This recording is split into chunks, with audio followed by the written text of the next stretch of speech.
It started with a warning that pilots almost never expect to see. Not engine failure, not cabin pressure. Instead, a message that seemed almost impossible. GPS unavailable. At first, it didn't seem like a huge problem. Commercial airplanes have backup systems. The flight continued. The passengers never noticed. But then, another aircraft reported the exact same thing. Then another and another. Soon, airlines across Europe were reporting something that shouldn't have been possible. Airplanes weren't disappearing from the sky. They were disappearing from their own maps. Imagine driving home after work. You know exactly where you are. The road hasn't changed. The buildings haven't moved. But your phone suddenly tells you you're 20 miles away, in the middle of a lake. You'd probably restart your phone. Now imagine that happening while flying 500 miles an hour with hundreds of passengers behind you. That isn't a hypothetical, it's happening. And nobody can actually see the attack because the weapon isn't a missile. It isn't a drone. It isn't even visible. It's just radio waves, invisible signals quietly changing what machines believe is real. Most people think GPS is one of those technologies that just works. We trust it without thinking. Your phone uses it, your car uses it, cargo ships, emergency responders, farmers, construction crews, even the financial system quietly depends on GPS timing. Lose GPS, and the modern world starts getting very confused, which makes one question impossible to ignore. If someone can fool GPS, what else can they fool? For years, the strange reports were easy to dismiss. A pilot loses GPS. A ship reports a weird position. Maybe it was bad weather, maybe faulty equipment, maybe just a software bug. Except the reports never stopped. Instead,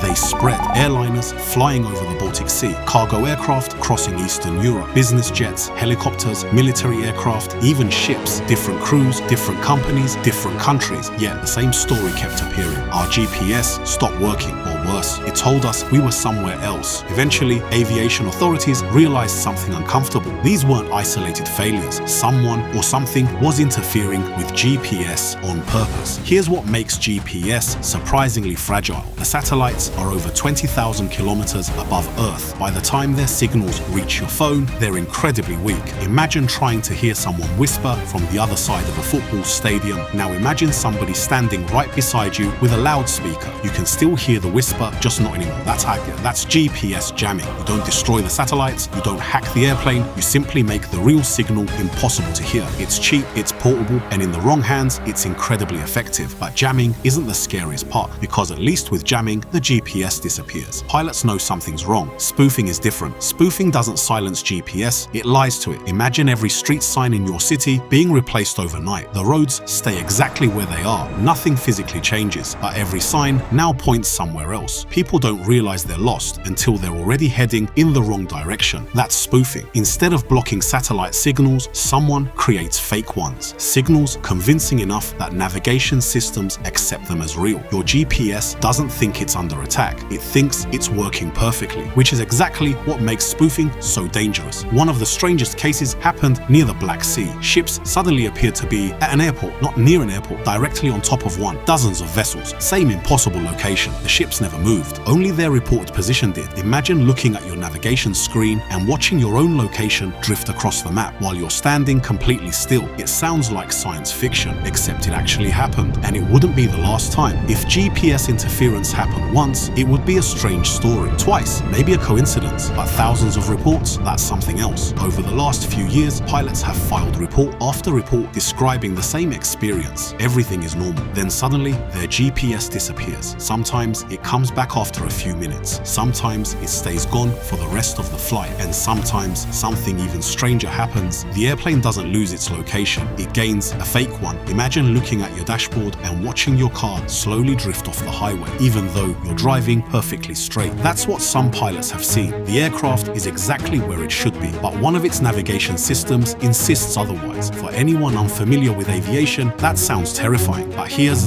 something surprising. Commercial airplanes don't rely on GPS alone. Every modern airliner is built with layers of backup systems. If one fails, another takes over. If satellite navigation disappears, pilots can switch to inertial navigation systems that calculate position using motion sensors and gyroscopes. They can use radio navigation, they can work directly with air traffic control. Flying safely doesn't depend on a single signal. That's one reason why these incidents rarely become emergencies. But that's not really the point. The concern isn't that airplanes suddenly fall out of the sky. The concern is that someone has shown they can interfere with one of the world's most trusted navigation systems. And if they can do that, what else can they interfere with? GPS doesn't only guide airplanes, it quietly synchronizes mobile phone networks, financial transactions, power grids, shipping routes, emergency services, construction equipment, agriculture, even the clocks inside many computer networks. Modern society runs on timing. GPS provides that timing. Most people think of GPS as a map. Engineers think of it as a giant clock floating in space. Lose that clock and strange things begin to happen. That's why governments have become increasingly concerned about interference. Not because of one airplane, because of everything connected to those invisible signals. So who's doing it? That's where the story becomes more complicated. Unlike a missile launch,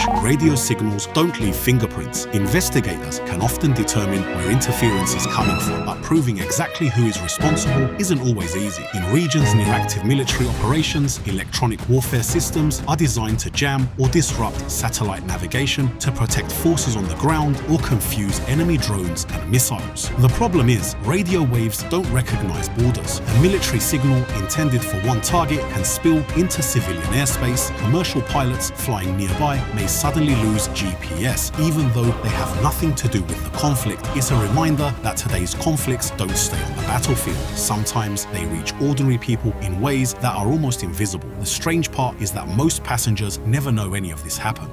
The landing feels normal. The flight arrives on time. Everyone grabs their luggage and walks away. Meanwhile, inside the cockpit, the crew may have spent the last hour carefully managing a navigation problem few people have ever heard of. It's a hidden world of modern aviation, one where the biggest threat isn't always something you can see through the window. Sometimes it's a signal you can't see at all. This isn't the future. It's already happening. And as more of our lives become connected to satellites, the question isn't whether GPS interference will matter. It's how prepared we are when it does. The next time you open a map on your phone or watch an airplane pass overhead, remember this: that tiny blue dot depends on signals that have traveled thousands of miles through space. Signals so faint that someone on the ground may be able to drown them out, or worse, replace them. And if the technology we trust to tell us where we are can be manipulated, what other invisible systems do we trust without ever questioning them? Because sometimes the most dangerous attacks aren't the ones you can see. They're the ones that quietly change reality, one signal at a time.